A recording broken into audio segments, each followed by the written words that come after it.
जय श्री कृष्ण दोस्तों, life style with God में आपका स्वागत है।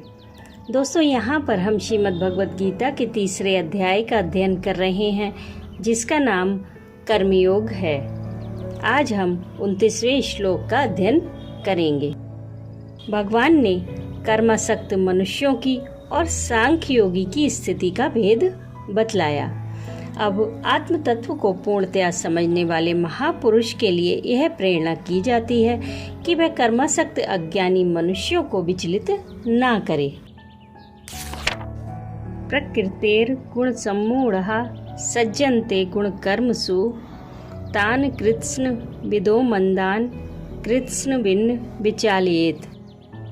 तीसरे अध्याय के 29वें श्लोक में भगवान श्री कृष्ण अर्जुन से कहते हैं कि प्रकृति के गुणों से अत्यंत मोहित हुए मनुष्य गुणों में और कर्मों में आसक्त रहते हैं। उन पूर्णतया ना समझने वाले मंदबुद्धि अज्ञानियों को पूर्णतया जानने वाला ज्ञानी विचलित ना करे। प्रकृति के गुणों से अत्यंत मोहित हुए मनुष्य गुणों में और कर्मों में आसक्त रहते हैं। यहाँ पर कौन से मनुष्यों की बात की गई है?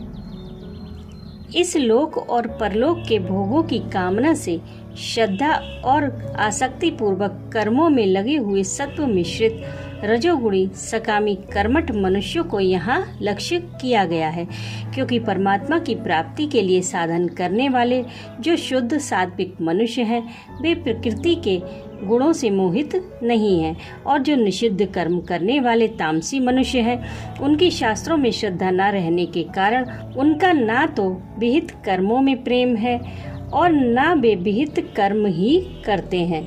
इसलिए उन तामसी मनुष्यों को कर्मों से विचलित ना करने के लिए कहना नहीं बनता, बल्कि उनसे तो शास्त्रों में श्रद्धा करवाकर निषिद्ध कर्म छुड़वाने और विहित कर्म करवाने की आवश्यकता होती है।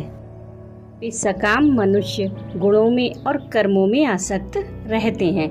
इस कथन से भगवान ने यह भाव दिखलाया है कि गुणों से मोहित रहने के कारण उन लोगों को प्रकृति से अतीत सुख का कुछ भी ज्ञान नहीं है। वे सांसारिक भोगों को ही सबसे बढ़कर सुखदायक समझते हैं। इसलिए वे गुणों के कार्य रूप भोगों में और उन भोगों की प्राप्ति के उपाय भूत कर्मों में ही लगे रहते हैं। वे उन गुणों के बंधन से छूटने की इच्छा या चेष्टा भी नहीं करते। उपयुक्त श्रेणी के सकाम मनुष्य यथार्थ तत्व के न समझने पर भी शास्त्रोक्त कर्मों में और उनके फल में श्रद्धा रखने वाले होने के कारण किसी अंश में तो समझते ही हैं। इसलिए अधर्म को धर्म और धर्म को अधर्म मानकर मनमाना आचरण करने वाले तामसी पुरुषों से वे बहुत अच्छे हैं। वे सर्वथा बुद्धिहीन नहीं हैं, अल्प बुद्धि वाले हैं। इसलिए उनके कर्मों का फल परमात्मा की प्राप्ति ना होकर नाशवान भोगों की प्राप्ति होता है। पूर्वोक्त प्रकार से गुण विभाग और कर्म विभाग के तत्व को पूर्णतया समझकर परमात्मा के स्वरूप को पूर्णतया यथार्थ जान लेने वाला ज्ञानी महापुरुष अज्ञानियों को विचलित ना करे।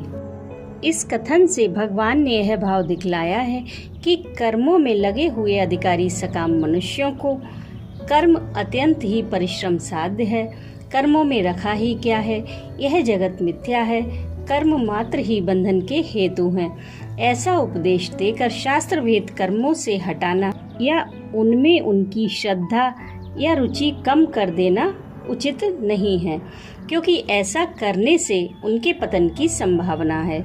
इसलिए शास्त्र भेद कर्मों में उनका विधान करने वाले शास्त्रों में और उनके फल में उन लोगों के विश्वास को स्थिर रखते हुए ही उन्हें यथार्थ तत्व समझाना चाहिए।